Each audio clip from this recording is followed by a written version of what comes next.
is going to be an editing block.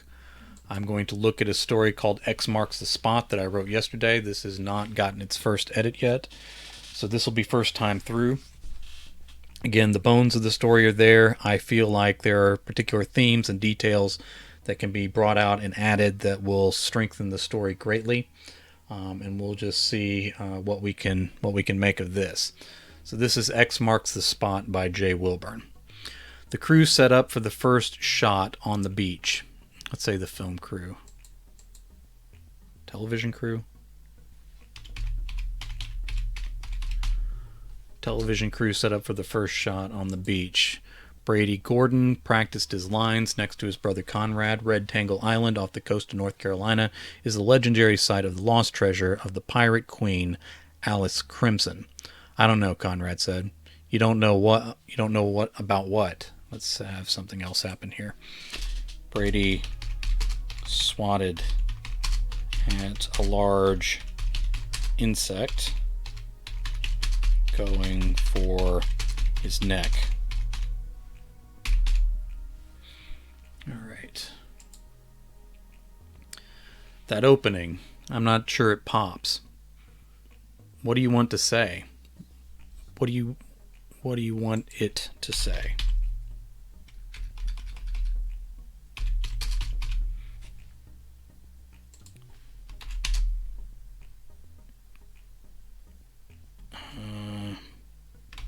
Brady's neck felt rashy where he had splattered the bug. All right, let me fix rashy here. No, felt rashy where he had splattered the bug.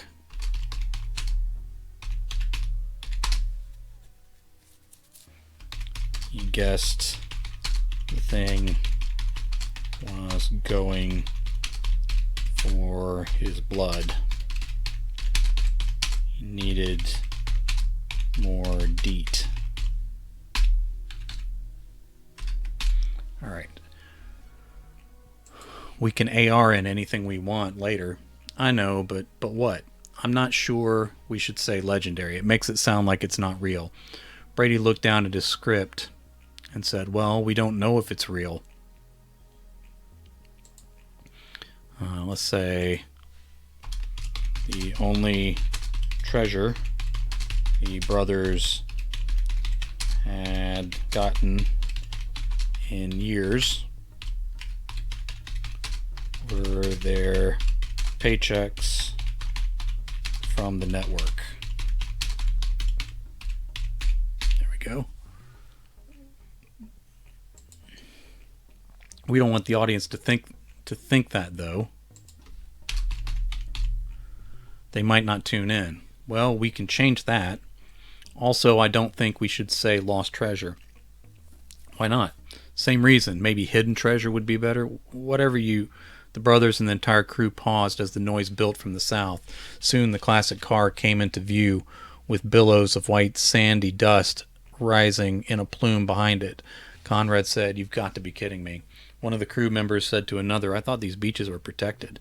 The red and white convertible picked up speed as it drew closer. The crew scattered, leaving the equipment at the mercy of the driver.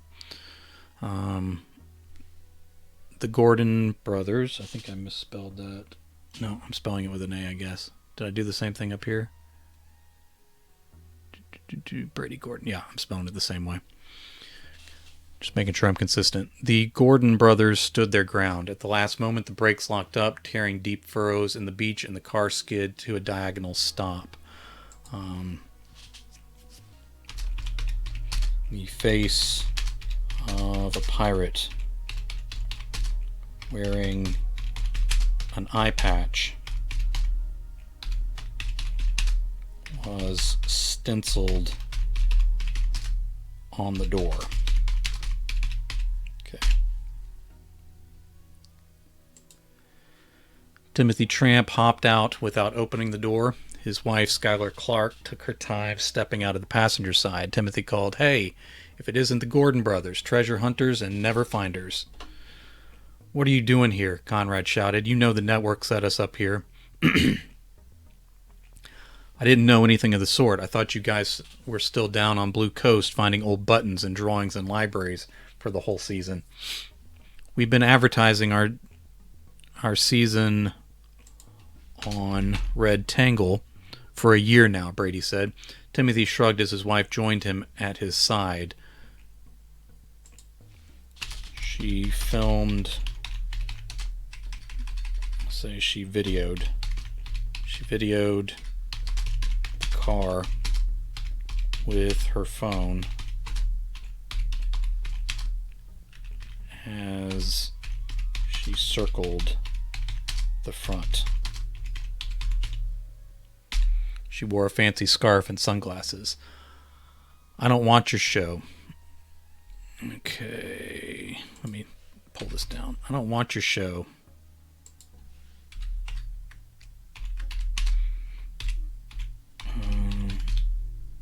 Timothy said. Why would I watch the promos? Skylar spoke and she swept her phone through a shot of the waves breaking on the beach. I watched the first 2 seasons.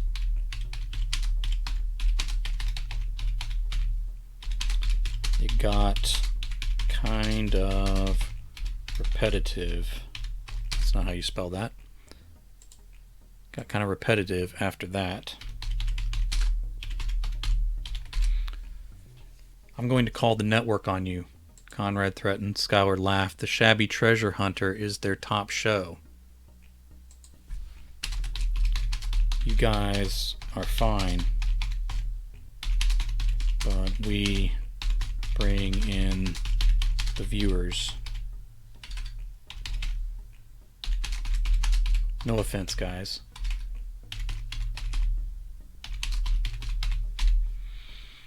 They don't own the island either, Timothy said. Neither do you, so I think this place is big enough for 2 productions. This is a bullshit move, Timothy, Conrad said, and you know it. With another shrug, Timothy grabbed a bag of gear out of the back of the car and started walking inland between the grassy dunes. Keep an eye on the car for me, would you? Brady watched them go. I can't believe they're doing this.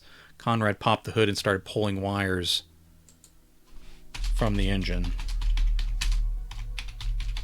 at random. That's not going to stop them. They're already walking across the island. Conrad let the hood slam down heavy and loud. Still makes me feel better. Why did they even drive up like this? They had to bring the car in on a boat. What a waste.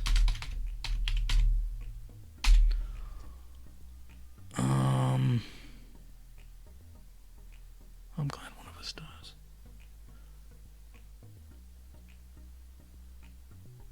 I don't even know what I was trying to say there.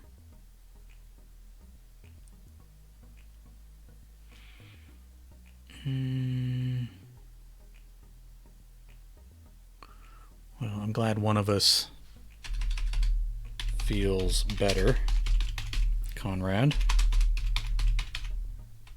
They film on their phones. We'll never be able to keep up with them. Well, it looks like this season we're going to have to. Conrad turned to their crew. Forget the beach shot. We can do pickups anytime. We need content. We're filming on the fly this season. The brothers paused on the trail long enough for the cameraman to catch the mountain over their shoulders. Once he gave them the thumbs up, everyone started hiking again. I didn't know there was a mountain, Brady said.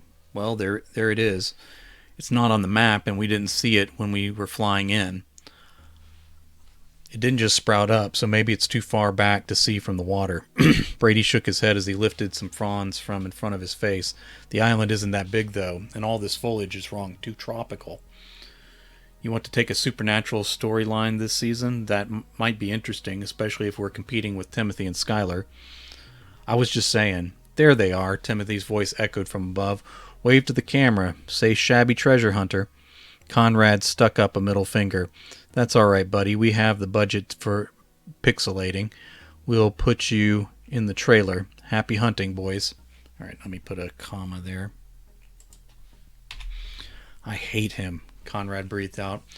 We need to figure out camp. We weren't planning on hiking this much on the first day. Well, the plan has had to change, hasn't it? Brady didn't answer as he continued to follow his brother. The crew members already grumbled. It was going to be a long season.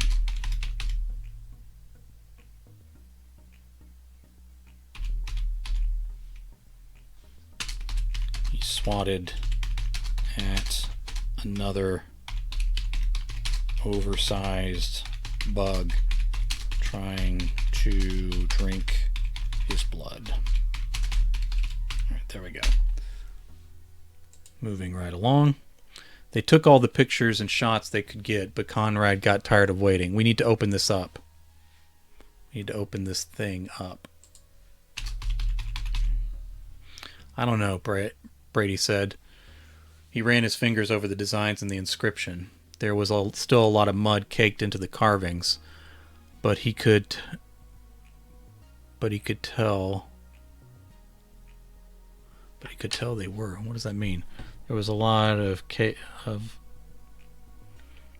but he could tell they were very old.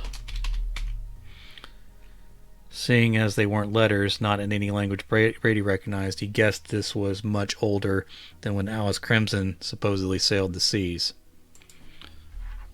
Well, there might have been one letter. Through the center of the intricate carving, was a large, broad X. That seemed to be far too on the nose for this to really be the treasure they sought. But, okay, hold on, let me fix that real quick. The treasure they sought, but this had to be something. This was bigger and more impressive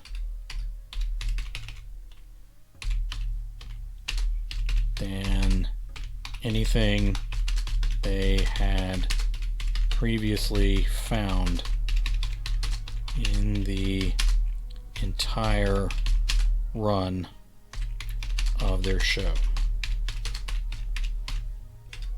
Okay, good stuff.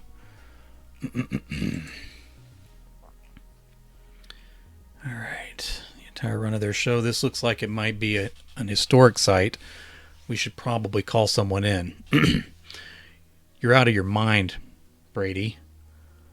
This is the biggest find we've had since the show premiered, and we're competing with those two. If we wait, they might find it too. Okay, I don't know why I lost my ability to read there for a second. We can get in trouble for disturbing historic sites. Timothy and Skylar are just hopping around the island taking selfies anyway. No one knows this is here, and we are hunting treasure. Everything we look for is historic. We're opening it, and that's the end of the discussion. But then the stone moved. Where they had uncovered it in the ground on the side of this hill. All right. It gave a hollow, echoing, grinding noise, like a sound effect from a horror movie. A sound effect. That's not compound, is it? No. sound effect from a cheap horror movie. For a moment, as Brady processed his mounting fear, he found himself hoping that the sound guys had caught that. Then the stone shifted, twisted, and lifted out of its groove right before his eyes. His only thought then was, this couldn't be real. The brothers and the crew backed away from the stone. The cat broke its seal to a rush of air. To a sucking rush. Rush of air. Hands that appeared human clawed their way out and cast the cover away from the opening. Timothy, let's say, Brady's heart hammered in his chest, neck, and head. There we go. At least the bugs weren't around today.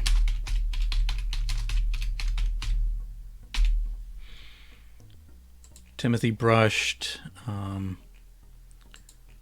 off his hands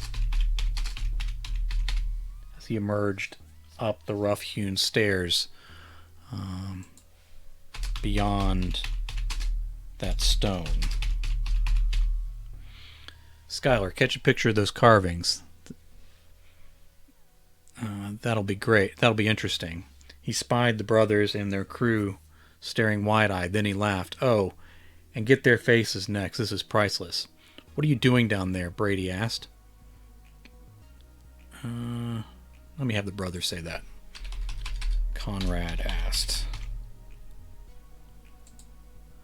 Timothy spread his hands. We found the main entrance on the other side of the hill 2 days ago. We got pictures of all the bodies and put in the claim forms for the treasure. Everything is marked, photographed, and cataloged. The authorities are on their way now to secure the site. It may be a while before we get our treasure, but we have plenty of time. I'd love to let you boys get pictures for yourself, but this is a historic site.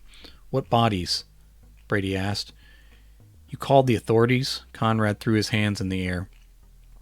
Timothy shrugged. Rules are rules. Sorry you came up short yet again, but that's how it goes. Maybe you still have time to film a season walking around an empty island collecting buttons and teasing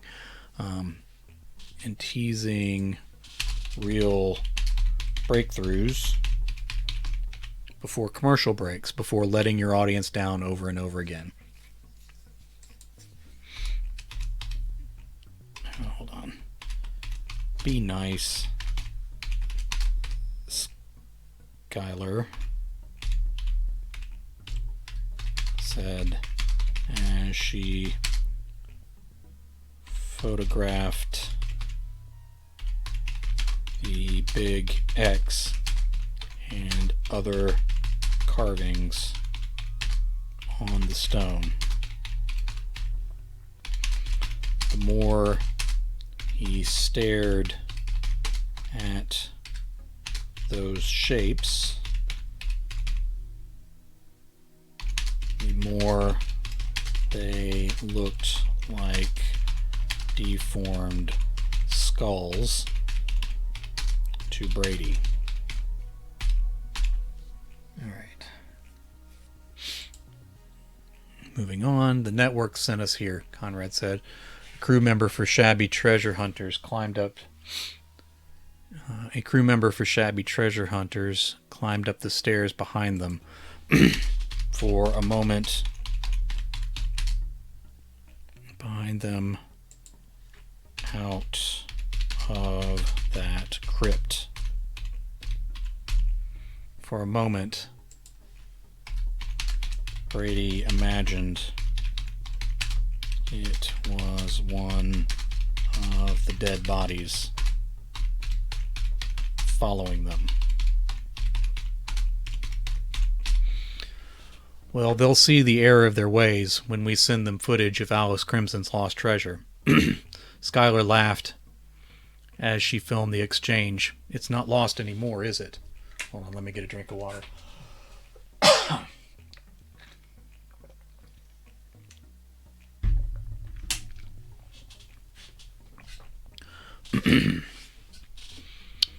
All right. The crewman's leathery hands grabbed onto both sides of the opening as he pulled himself out. Brady asked, "How many bodies?" "Maybe 20, Timothy said as he turned to Skylar. "Is that about how many?" Let's have her say something else. Hold on.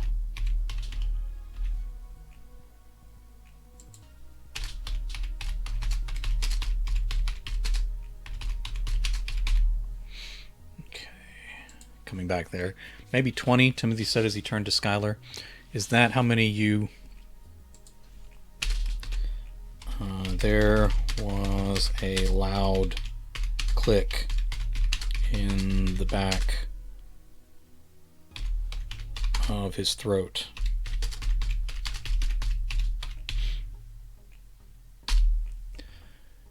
He stopped talking, but Skylar lowered her phone and said, I counted 33 when we first went in." Timothy reached for his wife, but it was too late. The figure that had emerged from the tomb seized her by her shoulders and pulled her backward. She screamed. The man from the tomb wearing rotten rags opened his jaws wide enough to split the dry flesh of his cheeks. He then sunk in large fangs into her neck. Blood spilled from the wounds as the creature fed, and Skylar screamed louder. Timothy punched at the thing's head, and dry skin fell away from a blackened skull. Bright red eyes turned wet and gooey from side to side in the sunken sockets as it refused to let her go. Okay. There we are. Conrad mumbled something. Let me fix that. But Bradley couldn't make out any of the words. Equipment fell to the ground as the brothers' crew ran away. More movement rustled within the tomb, coming up the stairs, and Brady started to back away. 3 more creatures as gray, tanned, and decaying as the first launched out of the opening in the air. "But it's daylight," Brady mumbled to himself, still shuffling backward. 2 of the monsters fell onto Timothy, driving him to his back on the ground. Let me fix that. They growled and shrieked as they locked their fangs into his throat and belly. Timothy coughed instead of screaming and covered his own face in a red mist. Spewed out of his bleeding throat. I apologize if this is too gory for anybody. Turns out it was a vampire story the whole time. Conrad swung one of the abandoned cameras and clocked the blood-sucking thing that flew toward him. The monster spun in the air. A blue sleeve, let's say a faded blue sleeve of the rotting coat it wore, tore loose in the air. Say tore loose. Okay. I'll just leave it at that. 2 golden buttons landed at Brady's feet, and part of him wanted to reach down and pick them up. Conrad dropped the busted camera and cried out, "Run!" Brady turned and obeyed. As the leaves and thorns cut his arms and face, he still felt like he was trying to run through water in a dream. More growls filled the world behind him, too many to be just the 4 that had already exited the cursed tomb. Something fell out of the trees and landed within the bushes in front of him. As it raised its claws in the air, he turned to the left and kept running through the trees. One of the crew members cried out from those bushes. The screams descended into a gargling wet noise. Okay, here we are. I'd left the crew out during this retreat, so I wanted to throw a couple of those guys in. Then something got him. He folded forward to try to stay away from the fangs. Whatever it was, it had a dry tobacco stench to it. The grip was strong, and it lifted Brady into the air. At first, let me put a comma there. At first, he thought he had been lifted bodily over its head. Then he realized he was rising through the branches. The thing that had him was flying. Brady groaned and tried to twist away, even if it meant falling to the ground. The monster that had him started laughing. It slammed him into the trunk of a large tree over and over. The fight drained out of Brady, and he feared his blood would be drained next.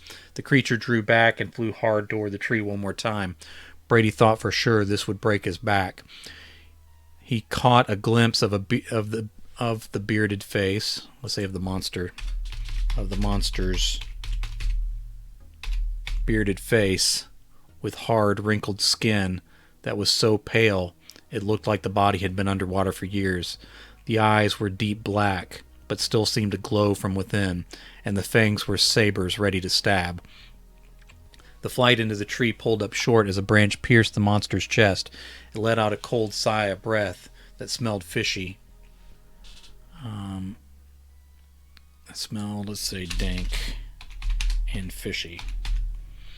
The body went limp, and Brady dropped from its grasp. He scraped his back down the trunk of the tree and landed hard on his knees among the roots. Let's say let's say their sound guy. Their sound guy flew through the air, upside down. He struck another tree nearby, and his body split open in 3 places.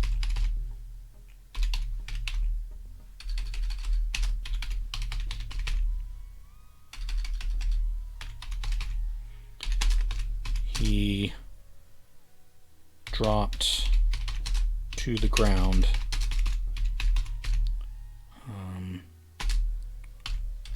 twisted around his own spine.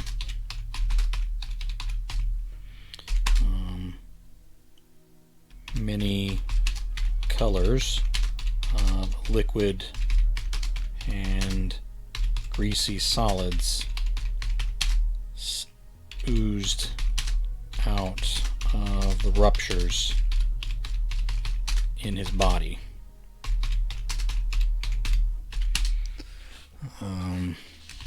The primary color was red, though. There we go. Alright, pretty gross, but that's how you get the vampire action in there. Something else was coming toward him fast.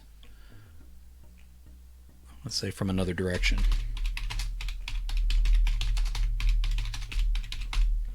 He struggled up to his feet and then saw who it was. Conrad. Keep running, Brady. Keep running. Say his brother flailed his arms as he ran headlong toward him. Look out behind you. 2 of them caught his brother by the arms and hoisted him into the air. Neither of those managed to impale themselves on the branches.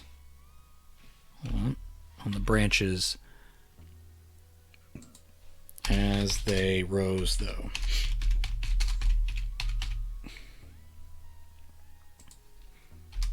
Then something exploded in the air in a fiery burst.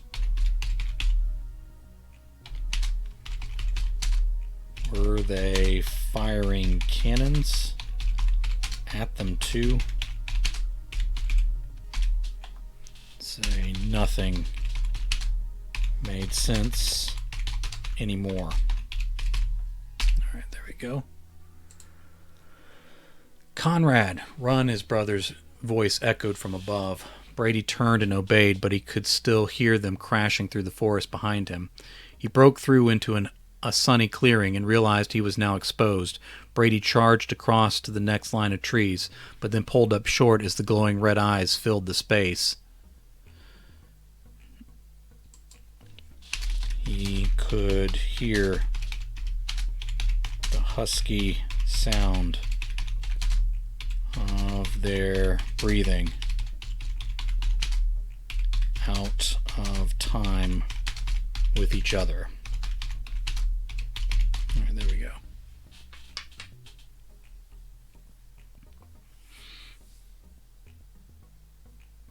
I'm going to add something else in here. There's sound guy. Among the roots. Okay, let me say. A dozen coins. I'll say a dozen golden coins rained down on the ground around him. Were those from the pockets of the impaled monster? Okay, we'll leave it at that. I was going to add a couple of those, but I think I'm going to leave it at that.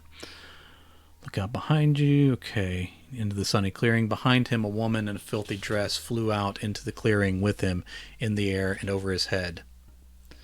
I don't need to say in the air. I keep saying that. Let me cut this one out. Over his head. If she's over his head, you know she's in the air. The heat hit him like a solid thing. Brady dropped to the ground and covered his head to protect himself. The undead woman gave a long, harrowing howl as she twisted about on fire. Her hair ignited in bright red. Well, let me fix that. She didn't catch on fire into bright red. And flames outlined her shadowy form as the fire continued to swell. Without touching the ground, we'll put a comma there, she propelled herself backward into the trees and continued to fly like a living torch. A few spots back in the woods caught on fire too. Pale arms reached out from the trees nearest him. From the tree line, from the tree line nearest him. Brady gasped and stumbled out of their reach. The skin over those arms blackened and belched smoke. The monsters pulled their arms out of the light before they fully ignited too. Brady smiled despite the situation and moved to the center of the light in the clearing. He looked for a path through, but saw the shade of the canopy all around him. On the edges of those shadows, figures surrounded him on all sides. There were more than a dozen of them. Okay, I don't know why that just jumped all the way to the bottom. All right, let me make tree line 2 words, I guess. There were dozens of them. Brady mumbled to himself, let's say 33. 33 bodies.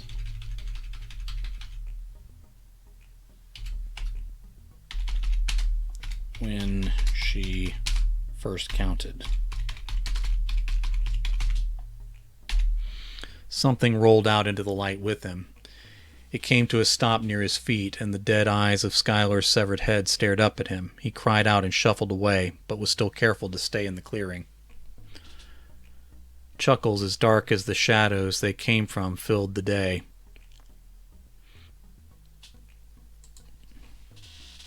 This was followed by ringing sounds.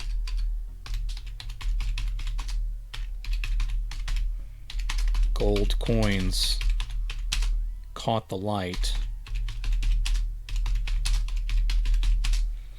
Gold coins caught the light as they spun through the air, through the sun.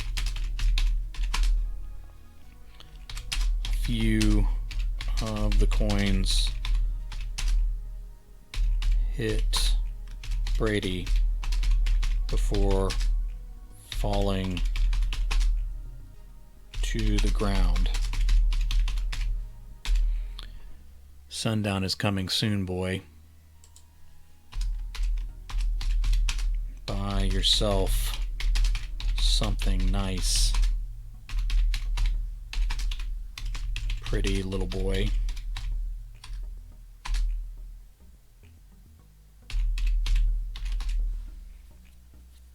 We'll go easy on you if you give up now. I won't go easy, another said. I'm paying for his blood. A coin bounced hard off the back of Brady's head. More dark laughter followed. Feeling pretty safe out there, do you, boy? You shouldn't. Someone go find my gun. Let me say musket. Brady turned in a circle trying to figure out what was next. Maybe he could climb a tree and travel across the tops in the sun. That would be quite a risk, though. Maybe something struck him in the head. Something large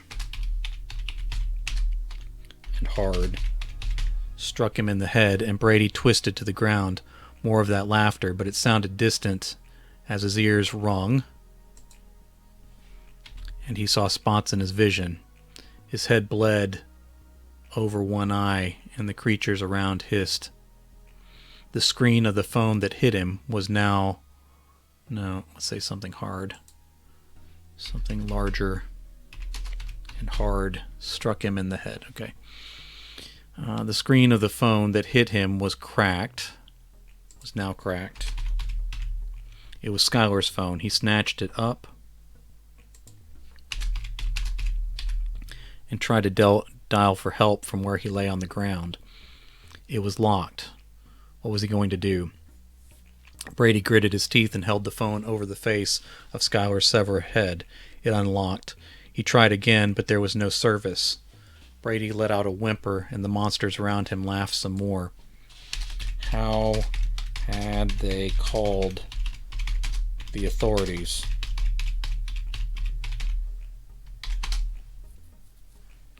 Did they have a radio or satellite phone?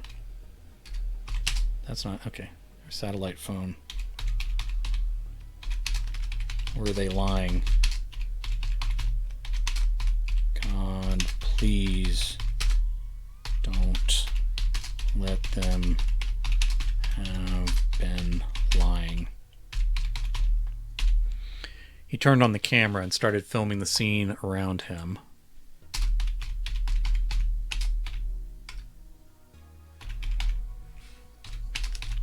He didn't know what else to do. He thought the vampires might not show up on film, but he saw them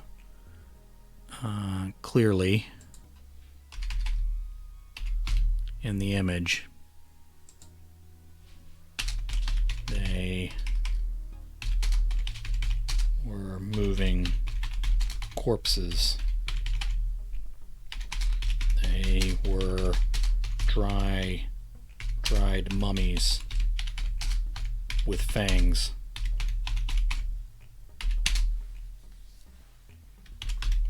They were undead pirates. Okay. I don't think that's too over the top.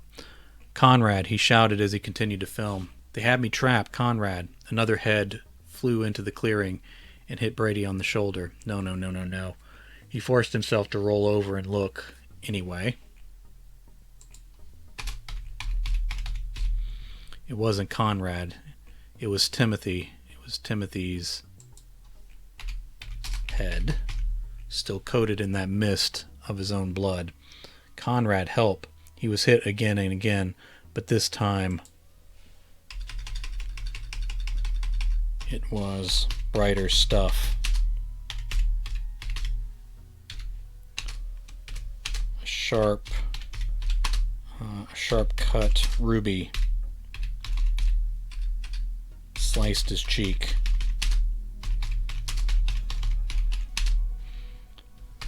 An emerald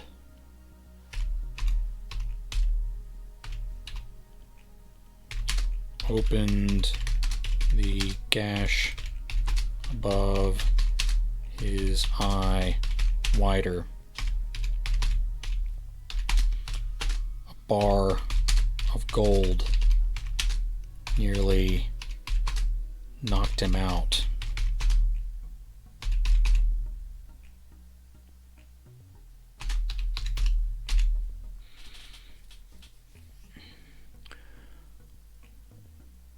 He felt his elbow crack from a spinning silver goblet and dropped the phone, and he dropped the phone.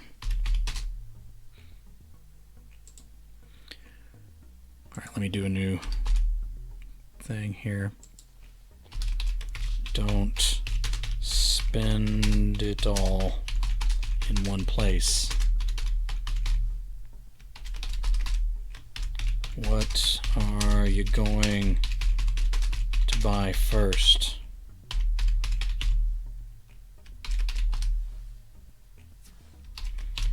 Enjoy your treasure, boy. You're rich now.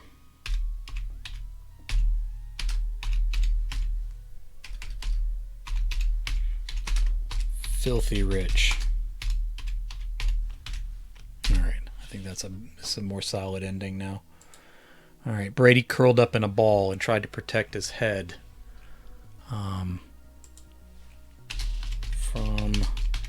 the stoning he was taking